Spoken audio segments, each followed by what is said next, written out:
And hello, happy Sunday to you if you're watching this on a Sunday. I'm in a different location today and it shall remain undisclosed. For reasons. To protect the innocent. So I'm going to talk about awards. I'm going to ruffle some feathers. I really hope that some companies that I might mention by name might not be... they don't want me to say these things, but I want to say these things. And I really hope that they forgive me because I love those people. And I know it's all politics and important for them to have these. It's about awards. So we'll talk about gear awards. We'll talk about music awards. We'll talk about film awards. It's great for companies to be awarded things when we talk about gear, right? So if a company gets among the top 5 pedals of last year, and you know what? Sometimes these are true awards. This was one of my favorite pedals of last year. So if us YouTubers, we make our top gear of last year. Sometimes I do this, but you see this around Christmas on many channels.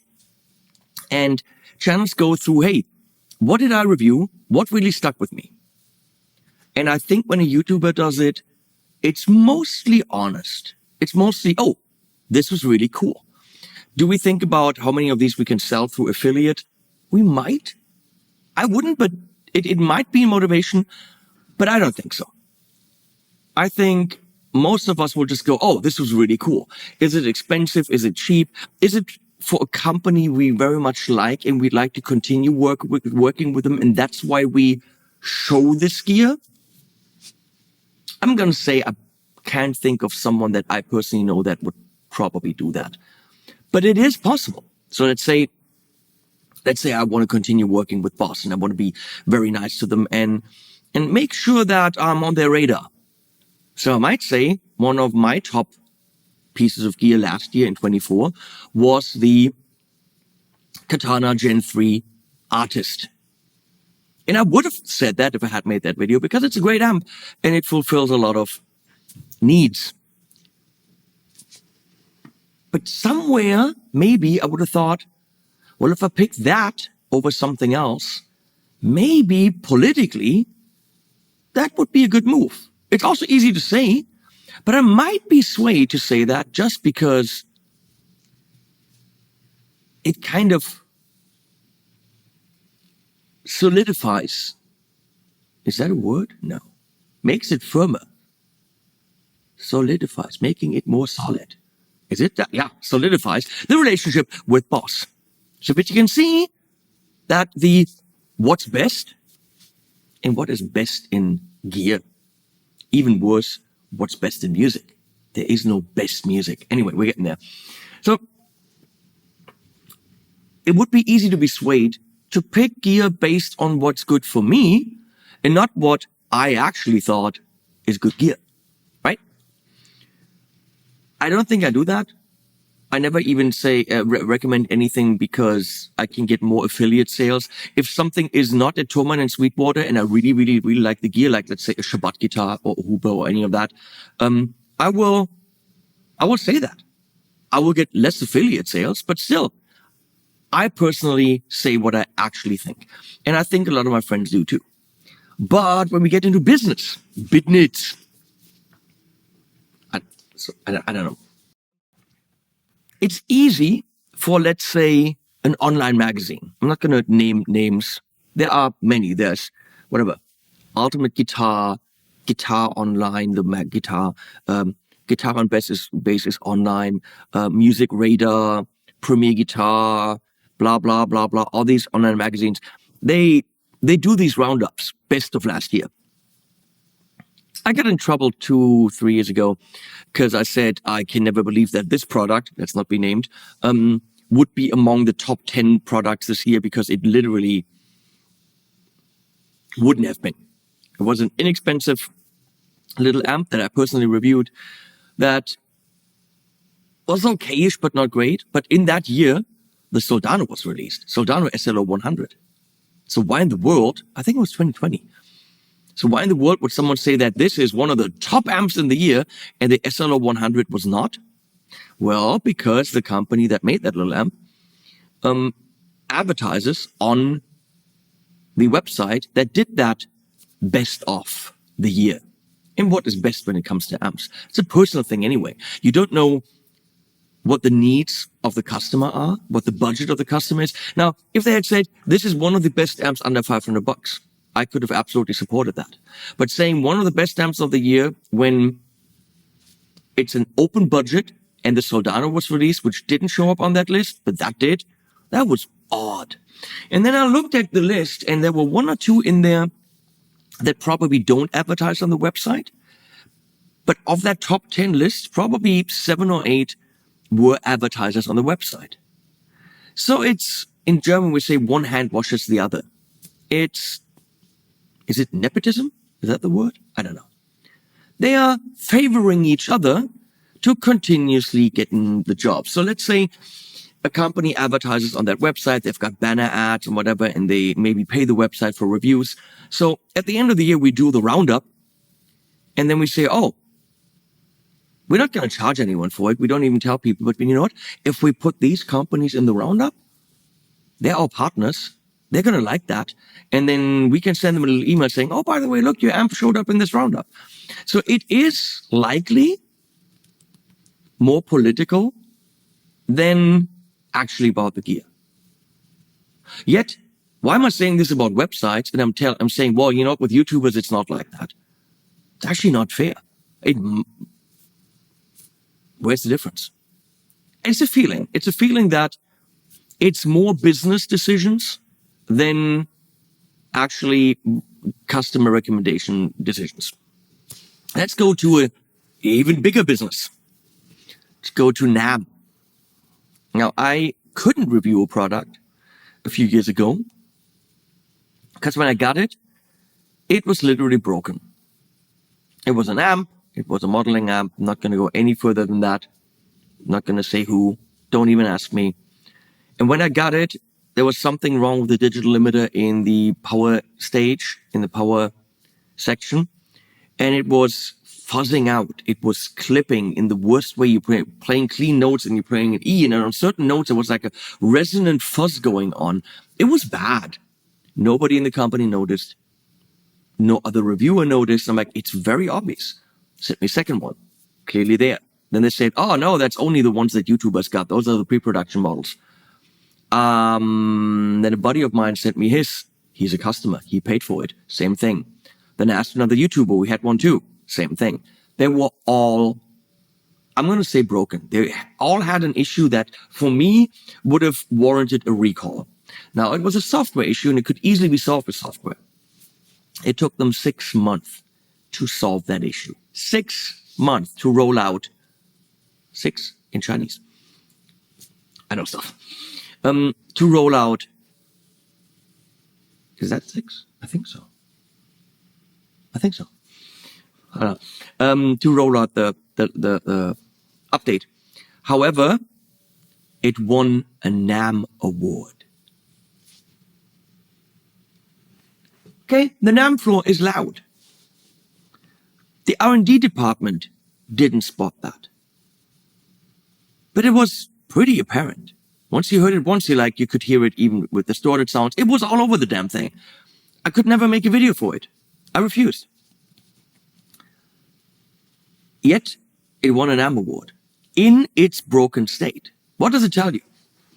Well, to me, that says that the booth was rather big and that NAMM wanted to make that company very happy to come back the next year because, look, we won a NAMM award. Also, if they plaster NAMM award, NAMM award, NAMM award, NAMM award, NAMM award, NAMM award on their website, on their social media, and they're very, very happy about it, and they have big reach, then the word NAMM gets spread more. So would a company with a small booth, so if they come back or not, it's not a big financial loss for NAMM, and 50 followers on Instagram get a NAMM award? Has that happened? Maybe it's an alibi you are there. But if they, with their 50 followers, say, hey, we got a NAMM award. That's not spreading the word NAMM around, right? And if they don't come back because they didn't get enough out of NAMM, well, NAMM's not losing a huge customer. So 2025 NAMM, let's see who got awards. Take a guess. And I'm going to say this right away to my very good friends. I call them very good friends, even though now I'm going to literally trip them, make them fall, and bitch about them. But this is what I do on the channel. I gotta remain, objective. Steph, Aruj, you guys are amazing. I love your products and I love you guys. So I hope you can forgive me for this. Please. I just repaired a relationship with Marshall and I don't want to, but I will. So Marshall won 2 awards for the new modified Plexi and the new JCM 800. And you know what? They are fantastic amps. I know many people wanted to shit all over them. They are fantastic amps. I love them. I have them. I will not get rid of them. I'm so happy that I've got these amps as massive references for the JCM sound, for the Plexi sound. 100% great amps. Are they news? Are they super developed? Are they something that the market has waited for? No. They're great. It's a model JCM and a model Plexi. But if you give any company, I'm sorry, Marshall, if you give any company an award for a hot-rodded model Plexi, I'm sorry, this NAMM, Friedman won. You go to Friedman and you go to the Arredondo amp and you give Dave Friedman an award. If it's about the product. But that's not what it's about. You go to Delana Scott with the Dragon amp. Someone's calling me. Hello? Hello? Hello? Frank, pick up. I'm not at home. Delana Scott with the Dragon amp. I played 3 notes on that and I was in amp heaven. It's utter brilliance. But she had a little booth, trying to get the company somewhere. If you got the money, fucking get a Dragon amp. It's ridiculous. But then you look at Marshall. That's a humongoid booth. It was so big. And then they booked Media Day. Marshall spent, I don't know, hundreds of thousands. It was smack in the middle of NAMM. I assume hundreds of thousands, if not millions. I mean, they were just bought by a Chinese company for 1.1 billion. They got some money. They got the moolah. But the thing is, for NAMM, if Marshall walks around and says, our model JCM and model Plexi got NAMM awards, they've got social media reach. NAMM wants Marshall to come back to NAMM. They want them to come back to get that money again, right? They want to keep the company happy. So would NAMM give Friedman an amp award? Friedman comes back, but it's much smaller booth and was like a little corner where the Arredondo amp was. And well, why give a small brand with a little bit of reach an award when you can give a massive multi-million-dollar brand an award that can spread the fact that they have an award and it's in their offices and on their websites and it's a whole media machinery. For NAMM, it is smarter to give a bigger company an award. So, does it reflect the quality of the product? Again, not shitting on these amps. They're great. But were there some better, more exciting, more innovative amps? I mean, the Friedman Arredondo amp it's got all the Jose mods in it. The Marshall one's got 3. So, I mean, just if the Friedman has 5 mods and the Marshall has 3, then isn't the Friedman numerically better? Marshall's great. But you get what I'm trying to say. Those decisions of who gets awards are political. It's good for NAMM, it's good for Marshall. Okay, so I'll give you an award. The NAMM wanted Fender and Gibson to come back. And they were back, but only by appointment and only for dealers and people like me. Joe Schmo couldn't get in there, which is bullshit. Which also meant that Fender, and they showed really cool stuff. I'm really excited to hopefully show some of those things. I'm really hoping that I get to show some of that stuff. But the booth was not made for public. It wasn't pretty. It was just, some tables and here's the guitars. It was for like behind the scenes. It was a lot cheaper to do. But Fender didn't. I mean, they might have gotten an award. But who got an award? Jack White, who had a big booth with Third Man, all those pedals. But why did Jack White get an award? Why? I mean, yeah, he has really cool products with Eventide, with Anna Sounds, all good. But he has his new signature guitar with Fender. He has a second signature guitar with Fender. He's got a really cool stereo amp with Fender. And no joke, these are cool products. The amp is a very cool product for $4,000. But it's a cool product.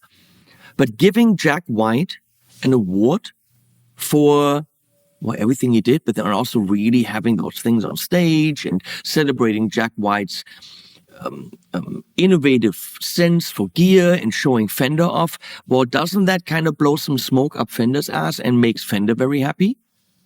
And does NAMM want to make Fender happy so that maybe they come back with a bigger booth next year? So is maybe the decision to honor Jack White politically motivated to get a big brand to come back and spend money? It might not be, but to the outside people that know a little bit, it might be. So you put two and two together, and that's what it might be. Let's get to music. Well, music, you can clearly tell what's good and what's not, right? Because music is clearly measurable. What's a good song? What's a bad song? We all know. There's numbers. This song is a 7, that song is a 10, right?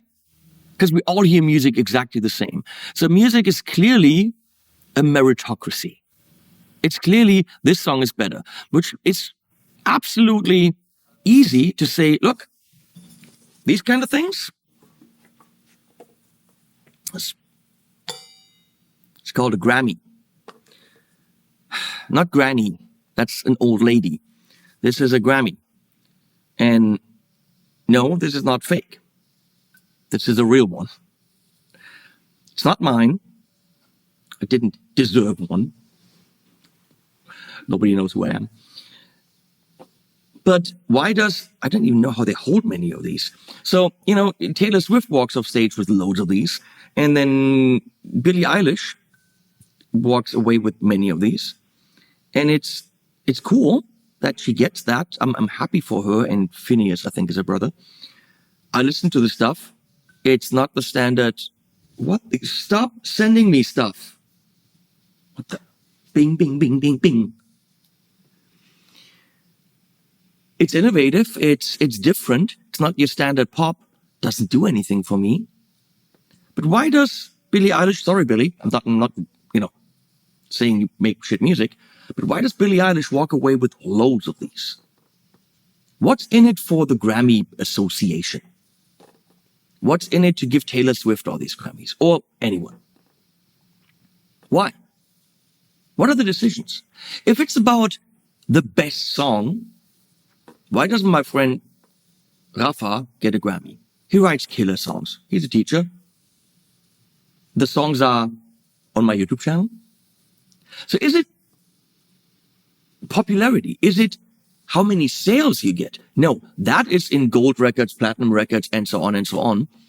How many streams you get, those are different awards. Those are measurable. Those are measurable things. This is for the best production, which is, of course, subjective. But production is it fat? Is it interesting? Is it well mixed? Production is even more measurable in a way. But best song, best artist, what does that mean? Who gets these and why? Could it also be that it's political? Could it be that someone that wins 5 of these, there's a couple more around here, just has more power in the industry, can wield these and use them to leverage new record contracts, higher rates, higher ticket prices? I heard a Swiftie ticket is $1,700. It's fucking ridiculous. And I have the highest respect for Taylor, the highest respect, because she changed the industry. But what does it say when you have one of these? It should say you've achieved something. But what have you achieved? Sales? Wrote the best song? The longest song? The loudest song? How do you measure best? Well, in this case, I would very much agree, because this album has done a lot for me. It was very defining. Every time I hear it, I get very, very happy. But that's me. Does this guy deserve this? Because I love the music? I tell him, hey, I love your music. That should be enough. I think that actually means more than this thing. Let's look at some other stuff. Billboard Music Award. Gold. Okay? So this could be on the Billboard charts based on what gets plays and listens and that stuff. What is it one for? So could this be how many plays it got? How many streams it got? This could be more measurable. What can you buy with this? Can you say, oh, look, I got the Billboard Music Award, and now the next thing that I'm going to do is going to be X amount more. Well, that's the value to someone getting this. But if there's a value and it's not just measurable, then wouldn't the people giving this out empower people who get these? And then that means there's some political stuff as well. Could be. This is a BMI award. Around here, they use these as doorstops because I don't even know how many are here. It's nice. I like it. I would like to have one for my living room because it looks pretty. What is this one for? Oh, cool. So apparently, I'm putting fingerprints all over this. So apparently, you get this when the movie or whatever that the music was in, does over 60 million. Now, most top-level people will have a movie or whatever make over 60 million. I mean, that's a big number. I could use that number. I could repair my roof with 60 million. Wow. I could repair the whole town's roofs with 60 million. That's a big number. But that's measurable. So that's an award for actually having had a measurable success with a number on it, not best music, best artist, determined by people that might or might not like people personally, and there's politics and personal preferences involved. This is measurable. When in music, most things are not. They're just not. What's the best amp? Didn't Stone of the Queen's Age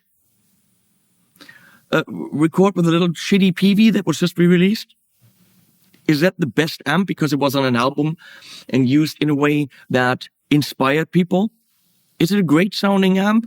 For Stones of the Queen's Age, yes, but is it a great or the best amp? No, it does the job. It does this particular job.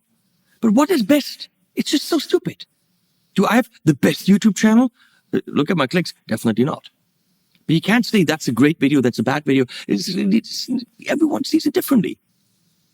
Numbers are measurable, but they also don't necessarily represent if something's good. Some indie movie with the best music ever might not get 60 million, whatever, at the box office, and then they don't get a nice piece of glass. Here, they use them as doorstops. They're like glass.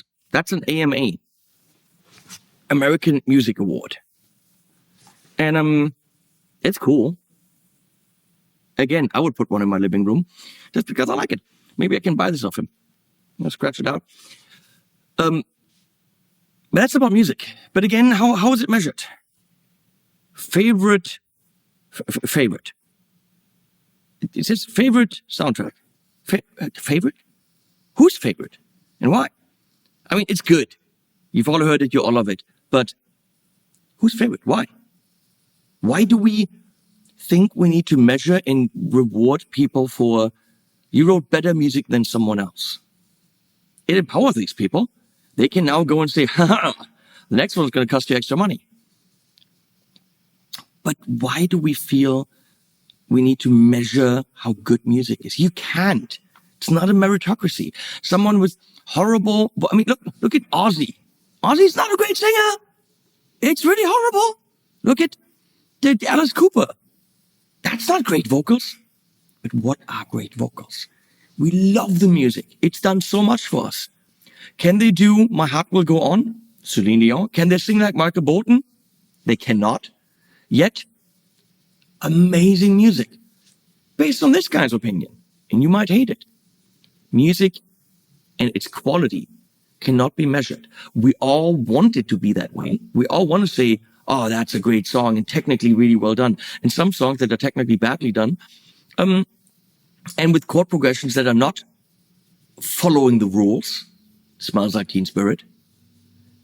Well, you all know that song, right? Yeah, it's horrible. Badly recorded, just screaming around, chord progression that doesn't make sense. And yet, here we are. You get the point? You cannot put value and good or bad on music. Only I like it, I don't like it. And that's personal. So a whole bunch of people get together and say, we all like this, but also these suits said, you better like this because we need that movie / soundtrack to do well. So if it gets an award, more people talk about it. You see where I'm going with this? Now this one is really pretty. It's really dark in here. I'm sorry. This one's really pretty. That apparently is the British Grammy. It's much heavier. A bronze statue. Kind of falling apart. But pretty cool. Never seen one. Same thing probably. Maybe a little bit less because we're not dealing with Hollywood, LA, and all patting each other on the back, trying to get into each other's business. I don't know. Are there YouTube awards? Yeah, there were some like best YouTuber or most popular YouTuber of the year voted for by the viewers. But if my friend Paul Davids, good guy, and Ola Englund and Rob Chapman are nominated, and then I'm nominated, and Andy's nominated, whatever. Well, Ola's got 800,000, 900,000 viewers. I have 180,000. Hey, good number, 87 or whatever. And if it's voted for by the viewers, isn't it pretty clear that Ola's gonna do higher than I do, and that Paul Davids will do even higher because he's got 3 million? Isn't if you nominate people of varying sizes, will their audience not just then determine who wins? As they say, glad to be nominated, glad to be mentioned, but whose channel is better? You cannot compare Ola to me. Ola does metal. I do many more stars. Paul Davids doesn't review. He does other videos, which are amazing. How do you compare this? You don't. I do want one of these though. That's cool. So the bottom line, this lighting is horrible. That's the bottom line. But hey, I'm not home. Is what's stupid? Says the guy sitting in a room with many of them. But it's nice to get them. But don't be sad if you don't. They will enable the people who get Oscars. Same thing.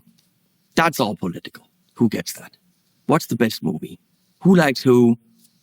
This has nothing to do with it's the best movie. But any actor having gotten one will be on the next poster, Oscar winner. Oscar winner, best director. That director can now charge a whole bunch more. Best director of photography. Great. Next project he gets, he can charge more because they can write on the poster, DP, blah, blah, blah, Oscar winner. It's great. It's an industry patting each other on the back so they can charge more within their own industry. And that's exactly, going back to the gear, which is what the channel is about, what's happening with these awards on web pages, with these awards in magazines, with these awards at NAMM. It's the industry patting each other on the back, and probably all the higher ups, not the little guys, to make sure that the jobs keep coming. Oh, thank you for spending this much money with us. Here's an award. Spend this much money with us again next year. And since everyone's doing it, I think us YouTubers, us small guys, we'd be well advised to maybe jump on that train and do year-end awards, which many people are doing, but maybe do them politically motivated. And I'll pick the companies that pay me. Would that be a thing?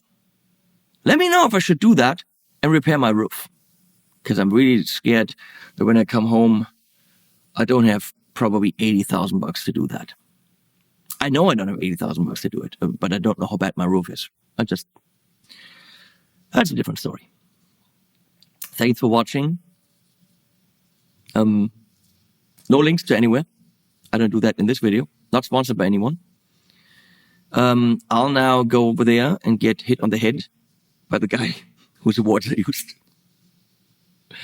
who shall remain nameless. He's not nameless on these awards. His name's on it. Her name, who knows? Animals at the end.